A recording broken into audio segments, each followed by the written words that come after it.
Ring doorbells are a popular innovation being used more and more these days by homeowners as an easy way to monitor the front doors and in some cases make the neighborhood safer too. Well, this morning we've got the man who patented the technology behind it. It's a true rags to riches story, and CEO Solomon R.C. Ali is with us to share his secrets to success. Welcome to the show, Solomon. Oh, thank you so much for having me. It's a pleasure to be here.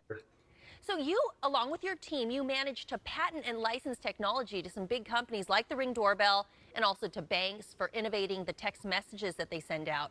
This is an American dream for so many inventors. Can you shed some light on this accomplishment? Well, it was a long journey.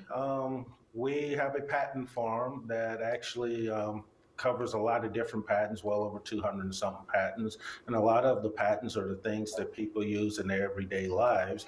But the most notable one is the one that we license to companies like Ring, Skybell, Access, and a lot of the security companies where you have the two-way audio video communications and you can communicate with whoever's at your door. So it's very exciting to be able to have done that, to change a simple doorbell into something else. Yeah, it's very cool, and a lot of people can obviously relate to the Ring doorbell because it's something they may have at home or that they see on other homes. Another area of your expertise is now helping to arrange growth capital for businesses. What are some of the key things you advise businesses to take into consideration?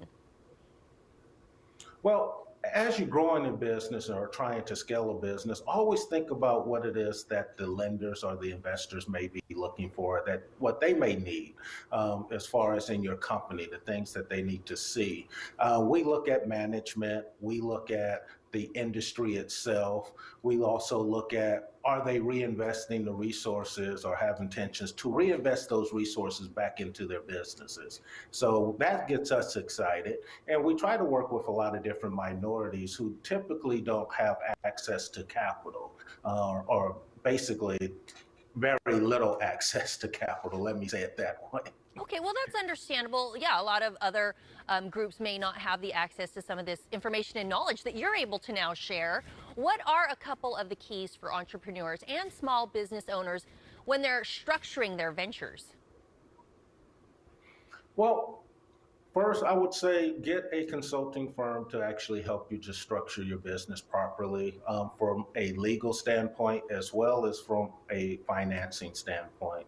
A lot of the times, entrepreneurs, we go into business and we look at one thing that we want to go buy our business, call up our website. So we use whatever resources we may have on hand to actually do that. What I would say is, hey, stop, don't do that first. Get a consulting firm to actually help you to get the right structure, get a good finance guy that can help you bring in the financing that you need so that you're able to actually stand that lean time, because it will come.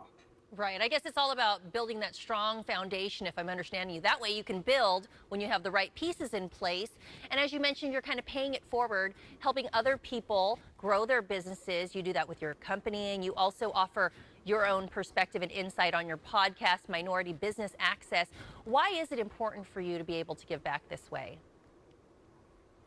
Well, starting from very humble beginnings and having to always bootstrap, and what's taken me 34 years to actually learn how to do all this. I started when I was like about 21, 22 years of age.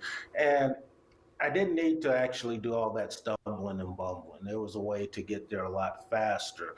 But there's not a lot of people who actually know how to get there when you don't have the college degree or when you don't have access to a huge network or the funds that's actually necessary to build a business. So I try to come in with Minority Business Access and tell them exactly what they need to do, how to actually get there, what it's actually going to take, and what they should be looking for. One of the things, of course, in any business is financing, making sure you have the proper financing when you get started, because all businesses or most businesses fail because of a lack of financing.